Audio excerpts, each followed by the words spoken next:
Para hablar de este tema le agradecemos al doctor Fernando Ábrego, él es doctor en Ciencias Administrativas por el Instituto Politécnico Nacional y asociado del COMEXI. Muchas gracias, doctor, por acompañarnos esta mañana y buenos días. ¿Qué tal? Mucho gusto, muy buen día.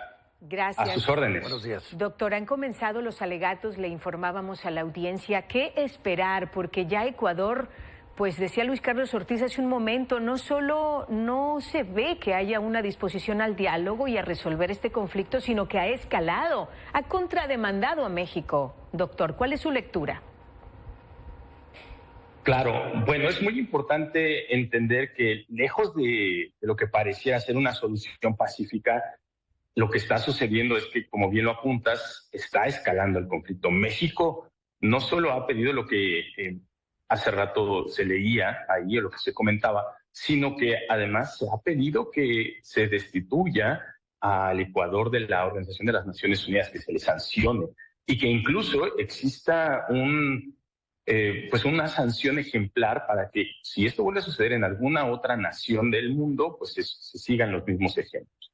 Entonces, lejos de que se pueda establecer un pronunciamiento público, político, diplomático y que pudiera pensarse en alguna solución pacífica, pues esto está escalando cada día más. Por supuesto, México ha presentado, como bien se apuntaba el día de hoy, sus alegatos allá en La Haya, pero también se espera que Ecuador lo haga el día de mañana. Entonces, a partir de lo que Ecuador también pronuncie, pues se verá si se puede ir dando solución a este conflicto diplomático, que no es poca cosa. Aunque entendemos que la solución podría venir de una manera más diplomática, sobre todo por la petición del gobierno mexicano de solicitar una disculpa pública por parte del gobierno ecuatoriano por la situación en la embajada en Quito, pues habría que ver qué es lo que argumentan en sus alegatos los defensores ecuatorianos allá en La Haya, para que de ahí se pueda partir hacia un nuevo análisis y un nuevo principio de solución, que si no se concluye, pues entonces tendrá que ser la propia Haya quien decida en el transcurso de los meses que vienen. ¿Qué se prevé que la Corte Internacional de Justicia decida por el momento respecto a todos los bienes que se encuentran al interior de la embajada, después de que todos pensaríamos pues que fue incorrecto? La embajada es literalmente suelo mexicano e ingresaron como si fuera una invasión a otro país, digo, viéndolo de otra manera. ¿Es así? ¿Qué sucede con todo lo que hay dentro y después de tanto tiempo se podrá recuperar? Bueno, la situación tendría que indicar que sí se debe de recuperar y por eso es que el gobierno mexicano está solicitando que no se violen todos estos documentos y todos estos archivos que se tienen dentro de la embajada. La realidad es que dentro del derecho internacional, México o la embajada no es territorio literal mexicano, sino lo que sucedió fue una violación a la figura de la representación. Claro, es un hecho, como ya se ha marcado en los últimos días y desde que empezó este conflicto diplomático, pues que no debería suceder. Ahora, la problemática viene desde la idea de que el gobierno ecuatoriano, así como irrumpió para detener a Jorge Glass, pues así puede irrumpir ahora en la sede diplomática, sobre todo ahora que los diplomáticos están fuera de la sede y que han regresado a México. Entonces, es muy importante en el marco del derecho internacional y sobre todo en las relaciones diplomáticas, que el gobierno ecuatoriano garantice la seguridad de todos los documentos que existen dentro, no solo de la embajada, sino del consulado también. Eso es muy importante, sobre todo ahora que ha quedado vacía, por llamarlo de una forma, de personas. Entonces, si no se sucediera de esa forma, sería gravísimo para la relación de por sí ya dañada y agravada con esas imágenes que estamos observando, pues entonces sería todavía peor, ¿no? Las condiciones en las que México, como yo lo mencionaba hace rato, ha denunciado que se le sancione a Ecuador, pues negándole la membresía a la ONU, pues sería todavía mucho más grave, ¿no? Sería un conflicto no con una nación que es trascendental en el desarrollo global, pero sí con una nación que puede ser importante en la relación que tiene México en su liderazgo con América Latina. Preguntarle sobre la demanda que ahora pues ha interpuesto Ecuador a México, porque dice Ecuador demanda a México contra la Corte Internacional de Justicia por violar los convenios para darle asilo a Jorge Glass, ex vicepresidente de Ecuador, porque ya había una demanda, un tema de presunta corrupción de este ex vicepresidente y México le da asilo. Ese es el problema de raíz y además qué consecuencias habría pues en esta ruptura que hay de relaciones diplomáticas entre los dos países, doctor. ¿Cómo lo ve usted?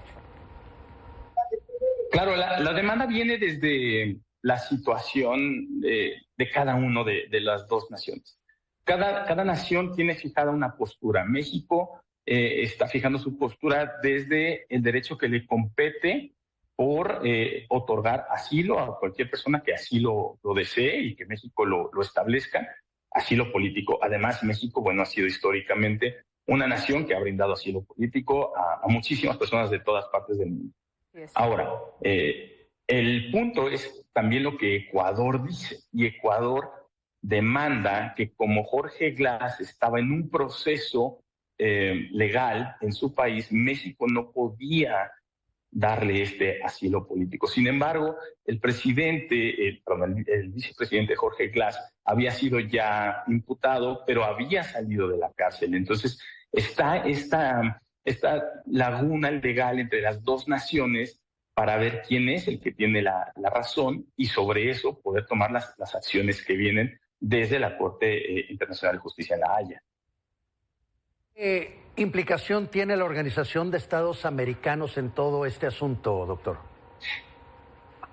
Bueno, la Organización de Estados Americanos se reunió para poder definir cuál era su postura de manera general en cuanto a lo sucedido en la Embajada Mexicana en Quito.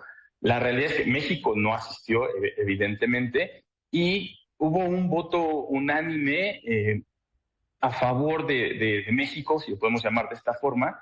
El único que se abstuvo fue El Salvador y el gobierno del presidente Nayib Bukele, y el que votó en contra, evidentemente, fue el gobierno ecuatoriano.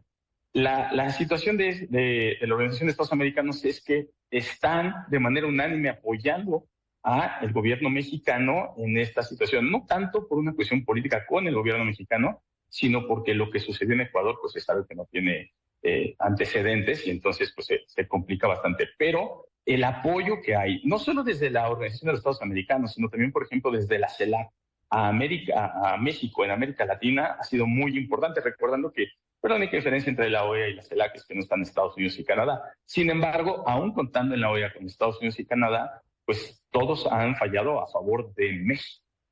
Sí, doctor, finalmente preguntarle qué sigue, si nos explica, ya México presenta los alegatos, después lo hará Ecuador, ¿cuánto tiempo podría llevar en que la Corte resuelva tanto la primera demanda que es la de México y posteriormente tome en cuenta la de Ecuador?